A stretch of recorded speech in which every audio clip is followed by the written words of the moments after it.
Hi. We come finally to the end of the long journey of Saul, started in 1 Samuel 9:1 and here ending at 10:16 when he went out to find the donkeys. But the donkeys were already found, and he found Samuel, and Samuel found him, and maybe Israel found a king or a ruler or a judge or a priest or a prophet or something, as we've seen.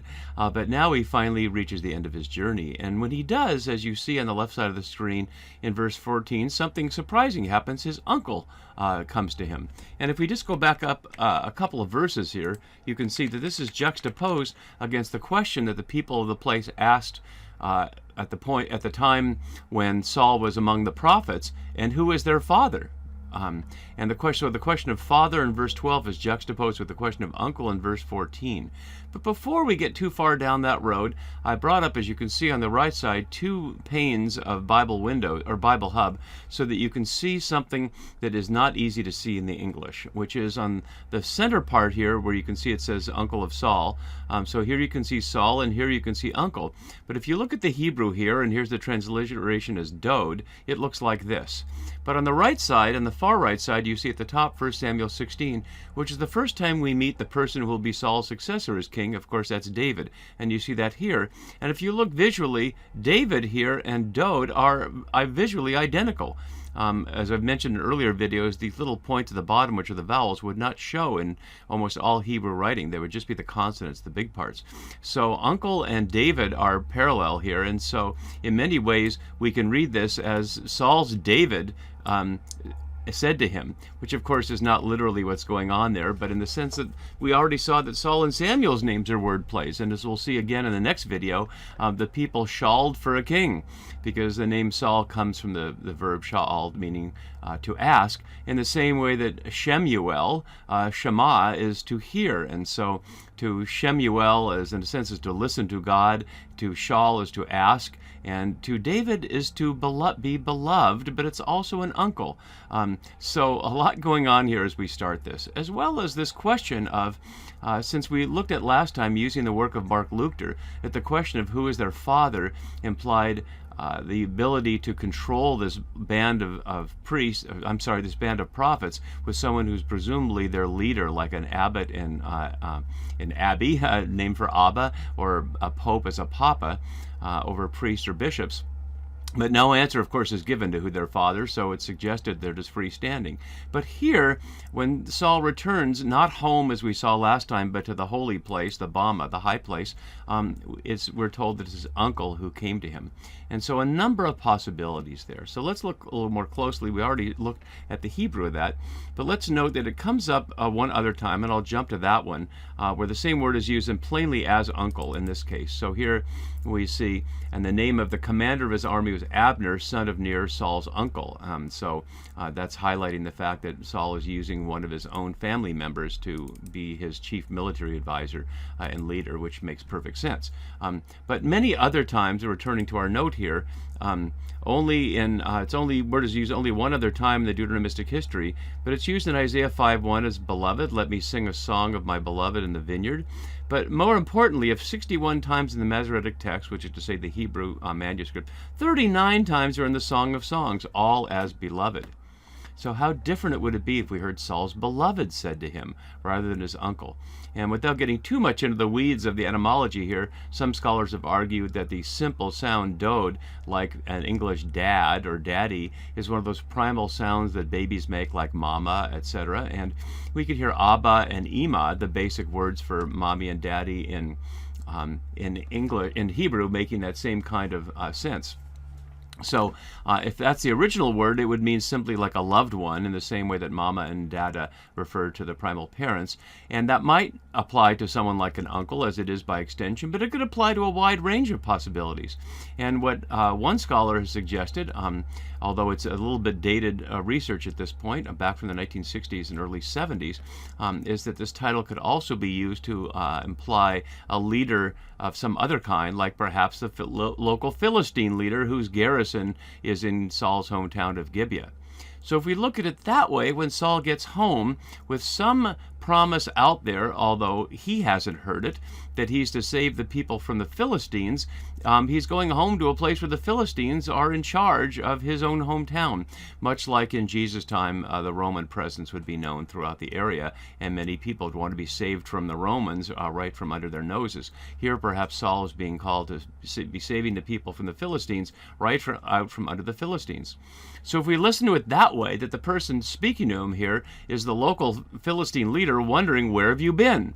Checking up on this son of an important local leader to see if he's been up perhaps to something subversive.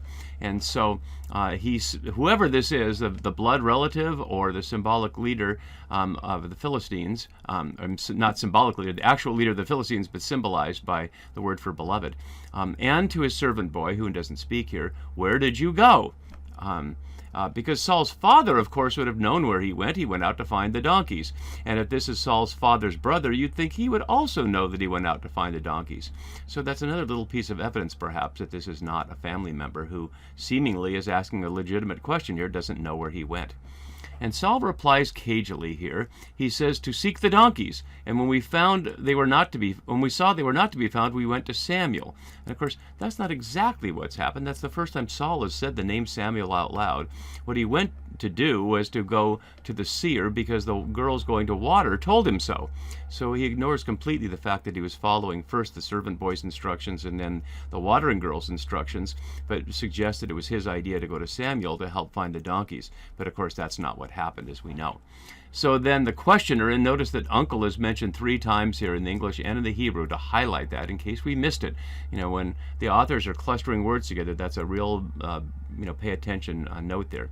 So Saul's uncle said, tell me what Samuel said to you.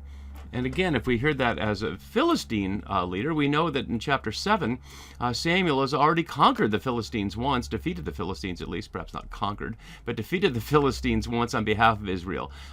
So certainly he would know the name Samuel. As we saw earlier, all Israel from Dan to Beersheba knew that Samuel was a trustworthy prophet. But the Philistines also know that Samuel can call on Yahweh to create a military victory against them.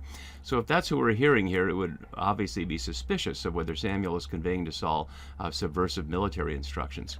And so we hear the response here. Saul says to his uncle, he told us that the donkeys had been found. But the narrator adds, and the narrator has not added much commentary in this section, but about the matter of the kingship of which Samuel had spoken, he did not tell him anything. You can see in my note down below from Bodner, just as Saul uses the baggage to hide later in the chapter, so he uses language to hide from his uncle here, again, if that's his uncle. So let's look a little more closely at verse 16, because there's also more going on hiding in the text, as well as hiding from one character to another. So we hear that the narrator adds about the matter of the kingship, Melaleuca. This is the first of 24 times it's mentioned here, but Samuel, in fact, had said nothing about the kingship. Samuel anointed Saul in chapter 10, verse 1 as Nagid, as ruler, but didn't say a word about him being a king. And in fact, Yahweh didn't say a word about being a king. We're going to see Samuel talk about kingship and what follows, but he hasn't said a thing about it so far. And in fact, again, as Bodner notes, but I'd like to comment on it after I read it, this is the first time that the root for king, Melech, has been used within the orbit of Saul's character zone.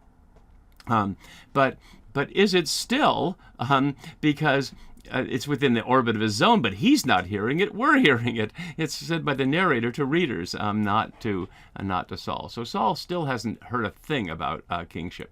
And so we're told now there's a secret that he hasn't said a thing about that.